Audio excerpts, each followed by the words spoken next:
Let me tell you just a little bit about, I'm moving off the ego thing and I'll come to it later. Here's the old idea deal in step 8 of the 12 and 12. Though in some cases we cannot make restitution at all, and in some cases action ought to be deferred, we should nevertheless make an accurate and really exhaustive survey of our past life as it has affected other people. In many instances, we shall find that though the harm done others has not been great, the emotional harm we've done ourselves has been. Very deep, sometimes quite forgotten, damaging emotional conflicts persist below the level of consciousness. At the time of these occurrences, they may have actually given our emotions violent twists which have since discolored our personalities and altered our lives for the worst. That's a problem, because I'm not in touch with these old ideas. I don't know they're there. They're just influencing everything I do. And I threw one out, the idea that I can't trust women.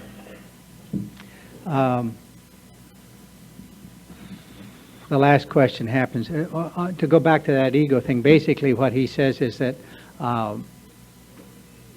my mind refuses to relinquish control. It is and must be the master of my destiny. My mind will grab an old idea that's a stupid old idea and defend it to the bitter end. It's basically what my ego takes me to. The last question, and I'll just read it here. How did you handle dealing with other people's perception of you? I'll tell you, that's an interesting story. And I'll just deal with that now. There's something in the book that says God will constantly disclose more to you and to us.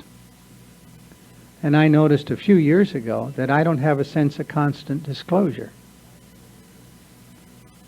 And right underneath that, I had this notion that I get to call the rules about who makes disclosure to me. And so I kept a very tight wall around myself, and that anybody had a perception of me, it's sort of like, don't tell me. I don't want to hear it from you. I had this idea that I could get disclosure from my sponsor as long as he did it from 3 to 4:30 on Tuesday afternoon. I don't want any disclosure from my wife. I don't want any disclosure from my partner. I don't want any disclosure from the lady in the next lane. I don't want any disclosure from the elevator operator. And so I did not deal with other people's perception of me. Unless it was, very flattering. And then I knew it was crap. Because I knew who I was. A couple of years ago now, my wife and I woke up on a Saturday morning on one of those unusual days that we didn't have anything going on. Just to give you an idea of who I'm with, she said, "What do you want to do today?"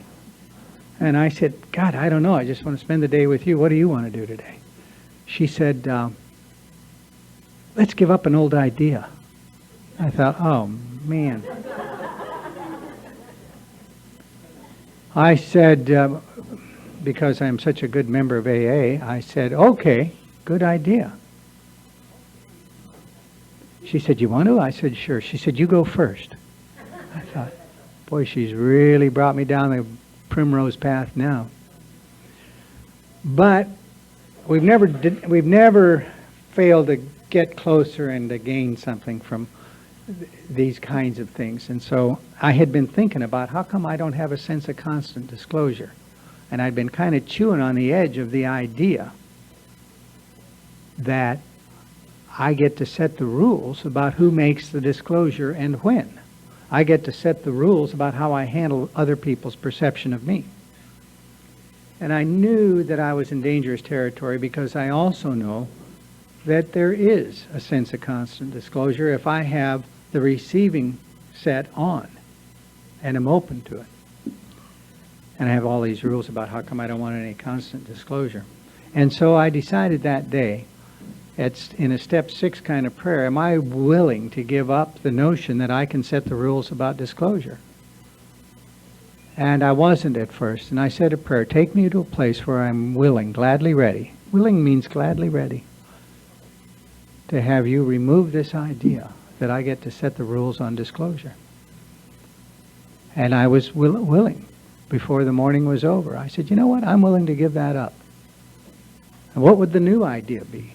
The new idea would be, I know you love me. I know that I'm in God's grace all the time. And I know that I will never be given any disclosure or anybody's perception of me that I won't be able to profit from, that I won't be able to use to enhance my relationship with God. And I said that 7-step prayer. My Creator, I am now willing you should have all of me, good and bad. I pray that you now remove from me every single defect of character, that I may better do thy will. Give me strength as I go out from here. Amen. Amen. That's the first time we see that word there. It isn't at the end of the 3rd step prayer. And within about 4 days, I'm driving down the freeway, and a lady comes into my lane. And it is my lane. Except I was okay with it. And the worst thing about it was that she had a little bumper sticker that said, "Relax, it's just a lane change." That's all I know about dealing with other people's perception of me. But thank you for the question. And we'll get, I will, during the course of the day, I stopped to answer that one specifically. We will probably get to these others. And if you have other questions that I can answer, please let me know. How do I, do you struggle with pride in early sobriety? Absolutely. How did you deal with it? By failure, total failure. Just by getting my butt knocked all over the streets. How did you solve this? Took the steps. That's what this day is all about.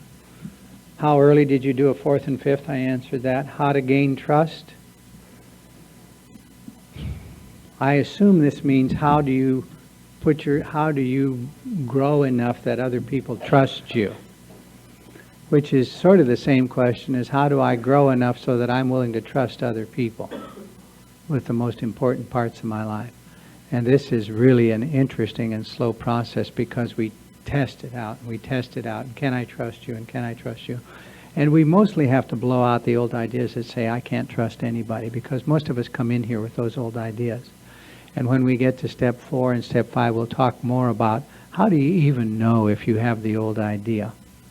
And that's about who do I resent and why? And how do I deal with differences of opinion? You know, mostly the differences of opinion are in areas that don't really concern me very much. I don't get into it about how somebody else should take the steps, for example. I don't care if you do a 4-column or a 5-column inventory, and I wouldn't defend doing a 4-column inventory, which is what I do, for anything on earth. Because if you do get more out of a 5-column inventory or a 3-column, go get them, you know. Are you happy? Are you comfortable? Great. I love that. I love that. Do I care whether a guy takes an inventory with a clergyman or with his sponsor? No, I don't care. I couldn't care less. How do you like the results of whatever you did? If you like the results, good for you. If you don't like the results, I did it another way. I like the results of what I did. Do I care whether you want to do it my? No, I don't care. I don't care. Are we all here so that I can teach you the right way to take the steps? Oh, God, no. Oh, no. There's every one of us here. There's 75 or 80 people in the room. We'll all take them in a different way. Really, really. The nuances will be different. We'll all follow the directions as best we can, and we'll fall short again and again, and God's grace is such. Here's God's grace. You know what God's grace is? God's grace is when I do something crappy, I get back crappy results, but they're not as crappy as what I put out. That's evidence of God's grace. When I do something good, I get back something better than what I put out. That's evidence of God's grace. If I turn my attention to being God's kid, I'm going to get back so much. And I turn 13 degrees toward God. He honors every turn in His direction. You turn 12 degrees, are you going to get back less? I don't think so. Are you going to? If you go 14 degrees, you're going to get back more? No, I don't think so. I think that my little puny mind trying to imagine all of these imponderables is just a joke. It's just so silly, you know. Because what that infinity is about, it's like the distance between me and the moon is so many miles. Now let's say that you're 5'11" and I'm 5'9". Are you really any closer? Not in any way that'll make any difference in your life or mine.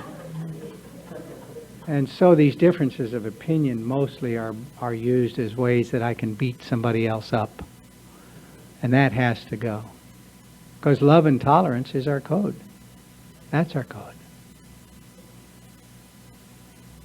But we never thought of that. In fact, he gets to it fairly early in the book, which is so rude.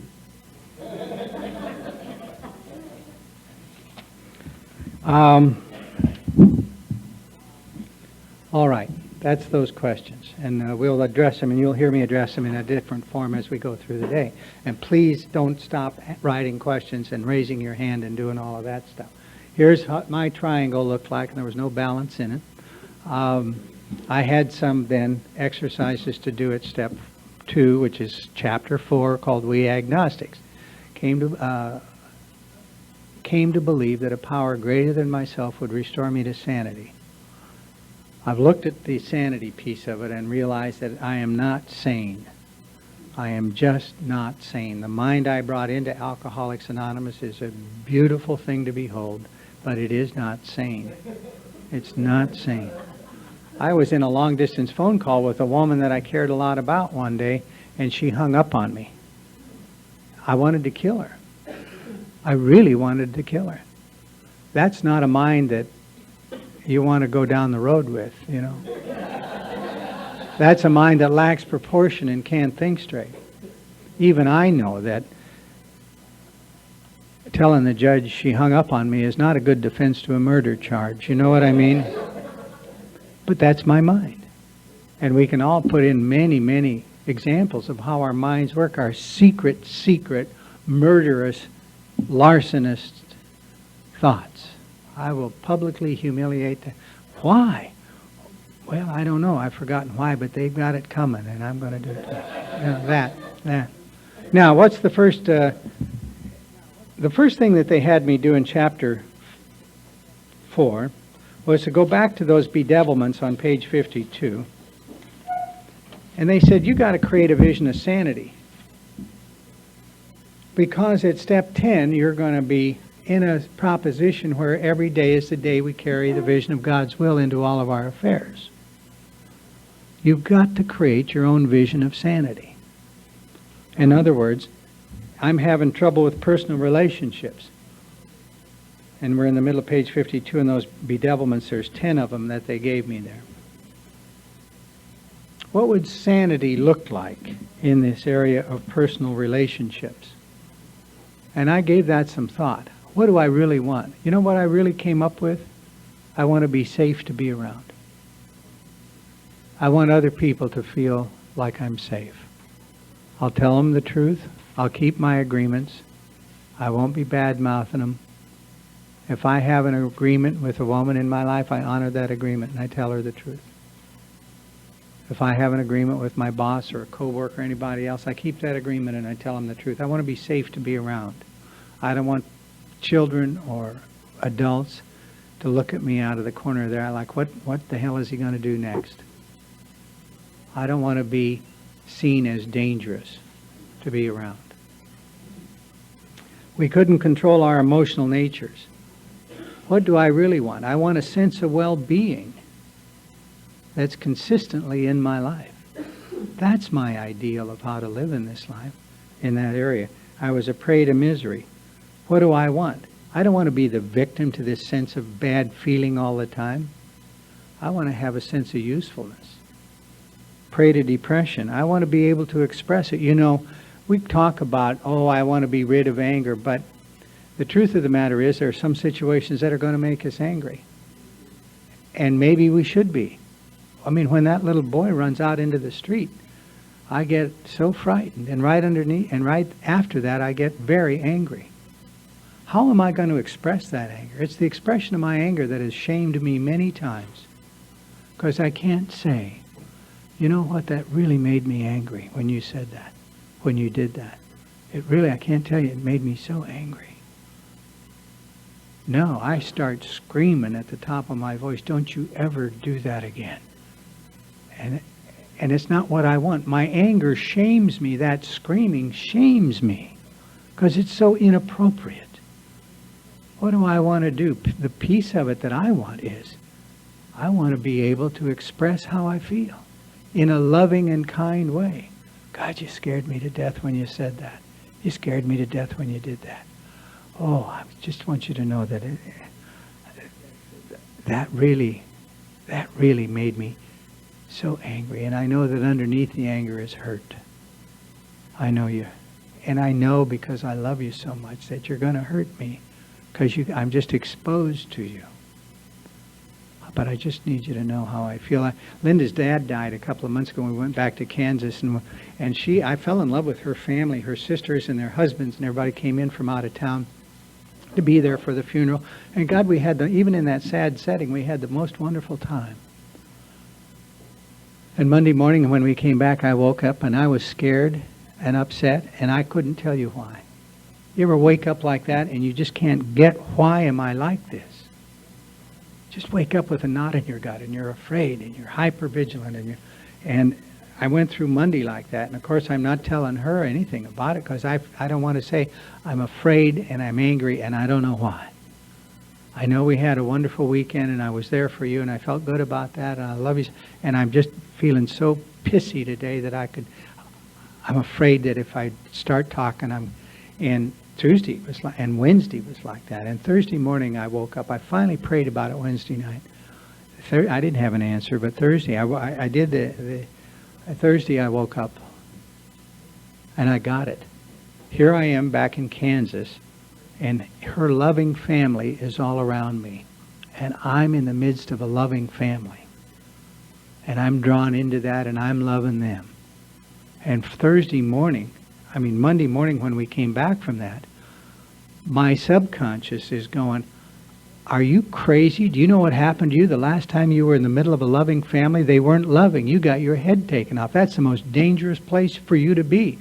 Somebody is going to get knocked against the wall. Somebody is going to get hit. There's going to be a vase thrown. There's going to be the tablecloth is coming up off. Are you crazy?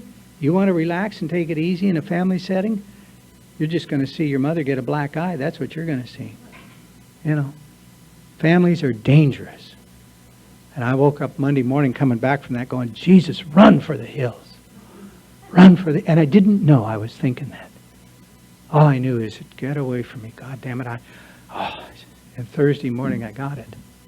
Thursday morning, God's grace is such that oh man, it's my wife, and she's grieving about her father's death, and I'm acting like a donkey. Oh, how am I going to say that? How am I going to?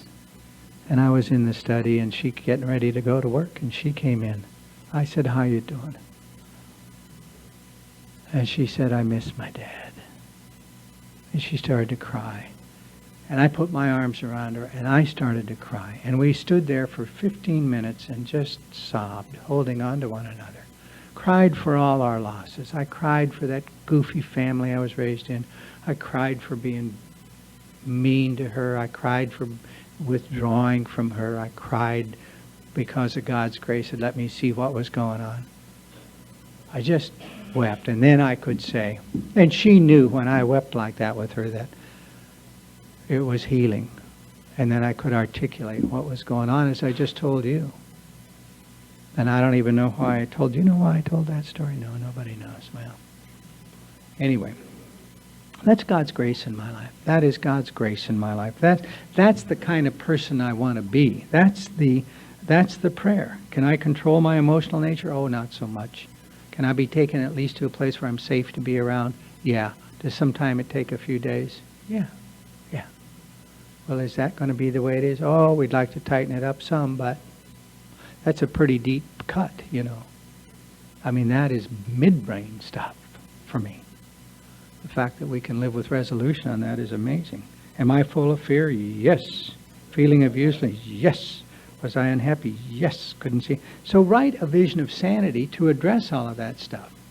And my vision of sanity isn't very... Oh, and sane sex life was the other. They said, write this in, Hodges. You might as well. You got to get to it sooner or later.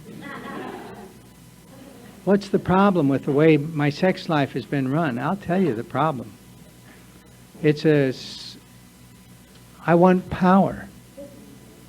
I've used it for... I spent my lifetime trying to get power out of a relationship that's not a legitimate source of power. It's a source of love, it's a source of comfort, it's a source of pleasure, it's a source of a lot of things. It is not a source of power. And that's what I wanted out of it. And I had a hell of a time with it. Because everybody gets how the drill is, and they don't like it. They don't like that. All right. So now we have another thing that we want to do in this chapter, another little exercise. They said on page 47, it says, do not let any prejudice you may have against spiritual terms deter you from honestly asking yourself what they mean to you. I said, you got to do this. Here's the spiritual terms. Just assume that every capitalized word in chapter 4 is a spiritual term. And you sit down, they told me, and you list those terms. There's only 18 or 19 of them. And you look to see if you have any prejudice about these terms. In other words, are you prejudging the term from your childhood or from any place else? And you set that aside. You just set your prejudice aside. You're done with that now. Don't pick it up again. Your prejudice against spiritual terms has to go. And you won't find it very difficult to set it aside if that's what you really want to do. Because faced with alcoholic destruction, we soon became as open-minded on spiritual matters as we had tried to be on other questions. Many of us have been so touchy that even casual reference to spiritual things made us bristle with antagonism. This sort of thinking had to be abandoned. Though some of us resisted, we found no great difficulty in casting aside such feelings. They said, Hodges, this is the time.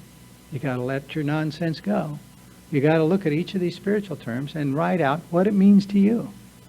Not from your mind, but underneath that, what is a creative intelligence? What is a spirit of the universe? What is realm of spirit? What is an all-powerful guiding creative intelligence? What is the presence of God? What is the spirit of the universe? What is the bridge of reason? What is the new land? What is the God of reason? What is the presence of God? Presence of infinite power and love. All of that stuff. All of that stuff. Take a look at it and see what it really means to you. Because if you can't make some connection with the God of your understanding, you're going to go through the rest of your life with a knot in your gut. You take a look at that. And I did take a look at that. And I came back the next week or the week after, and I had a list of those spiritual terms in chapter 4 and what they really meant to me underneath all my cynicism, underneath all my crap. And I wrote it out. And I found out something very interesting because he took me back to it. He said, great. I read him these things. I read what my definitions of those terms are from in my heart, not my head, in my heart. And realized that I had a very profound sense of what God was that was not even known to me. And they said, you know, at the start, this was all we needed to commence spiritual growth, to affect our first conscious relation with God as we understood Him. But I had to do the exercise. I had to follow the instruction. I couldn't just read the directions. I had to go sit down and do the deal. So I did that. And I've already done a vision of sanity, and we talked about that. And there was a couple other things that were very important to me. Something that was critically important is this question that's in the chapter that says, is God everything or nothing? God, isn't that a tough question? I mean, that's crazy. When we became alcoholics on page 5.3, crushed by a self-imposed crisis we could not postpone or evade, and I had been crushed by a self-imposed crisis well into my sobriety that I could neither postpone or evade. Now the question is, we had to face fearlessly the proposition that either God is everything or else He's nothing.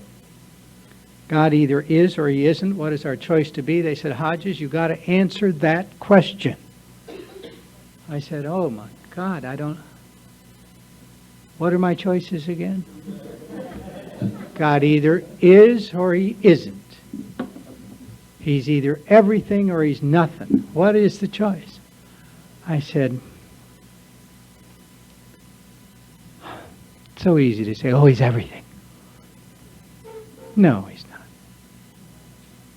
He's not nothing. And I told him, I said, I don't know the answer to that, but I don't think He's everything. And I know He's not nothing. He said, okay, we're going to make it easy for you.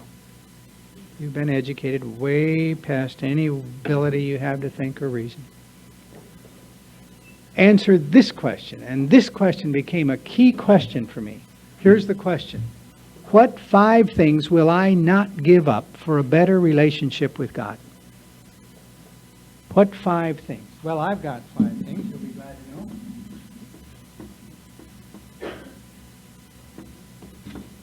And I would guess that you could help me with this list.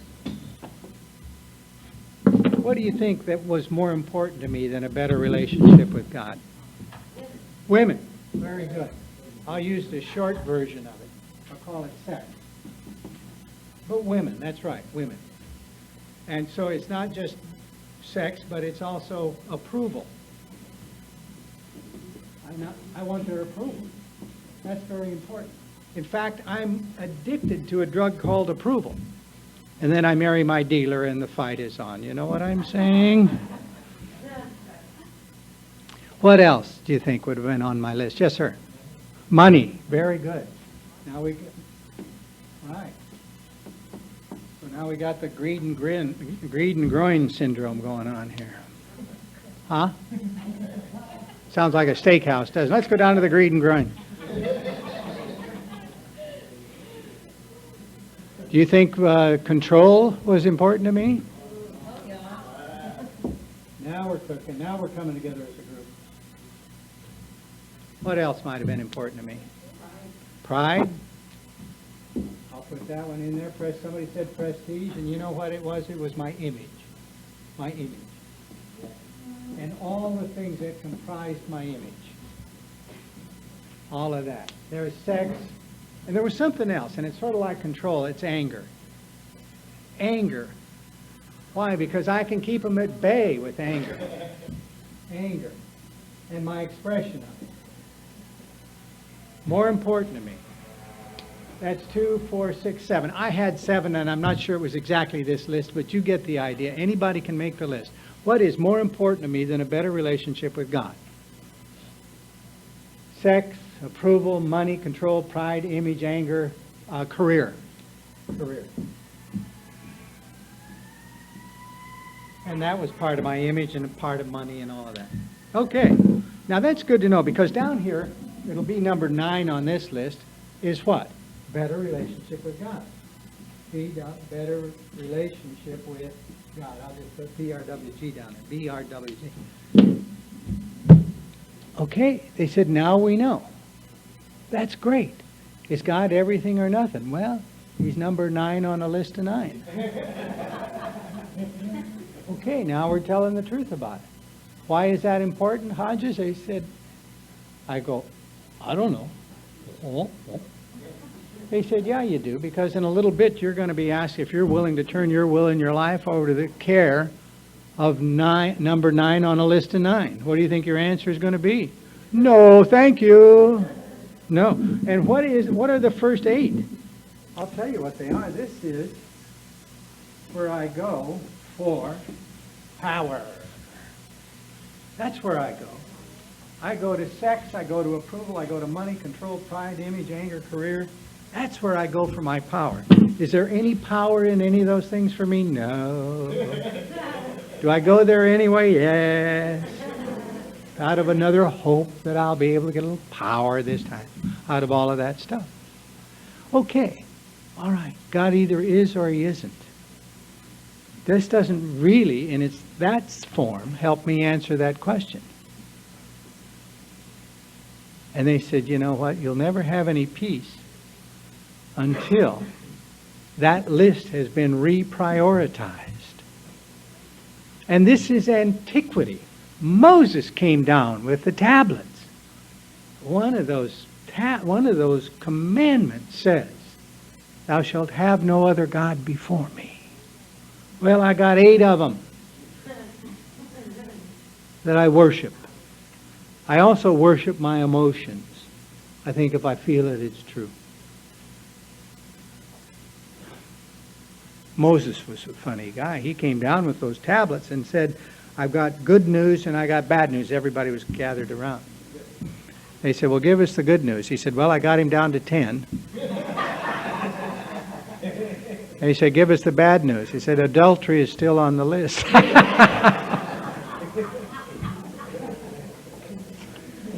Bad news for sure. Thou shalt have no other gods before me. So the task is, how am I going to get a better relationship with God more important in my life? Not than these other things. how is that going to happen? And they said, well, you're not going to do it. But you can ask that it be done. You can ask that it be done. You ask for God to remove that obsession to drink, it was done. You think a God that has that kind of, which brings us to another point.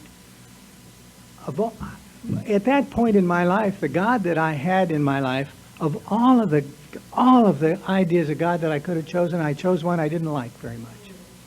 He's a little bitty guy. He's way out there. He's pissed off most of the time. He's going to hammer me. He's, just, how the hell can I do business with a God like that? My whole idea of God was out. It's just off, not useful to me. And so I'm not sure as I come closer to God that I'm going to like what I find. Because I think he's way out there and I think he's all of this. But he had removed the obsession to drink. I couldn't deny that. And he had given me a better life than I had ever known, and I couldn't deny that. And of all the trouble that might have been in my life, I was the guy that brought that along. He didn't bring it in, and I couldn't be of any doubt about that. And so what is the big thing about having God, a better relationship with God, more important than all this other stuff? Because it really wasn't bringing me what I wanted anyway. It really didn't.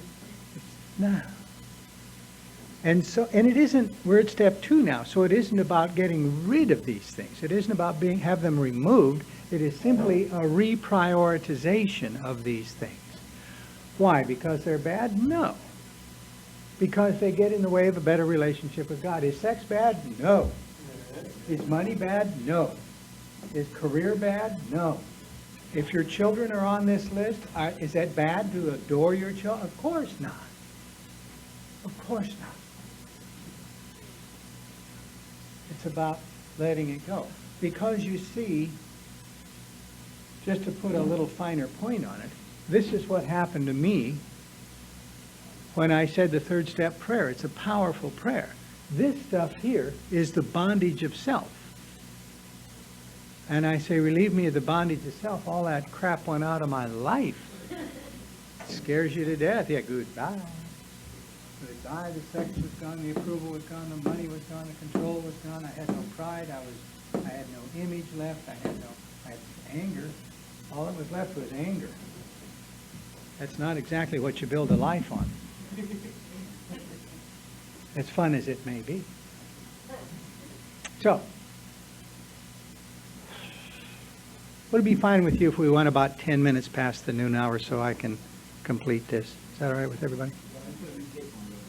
Okay.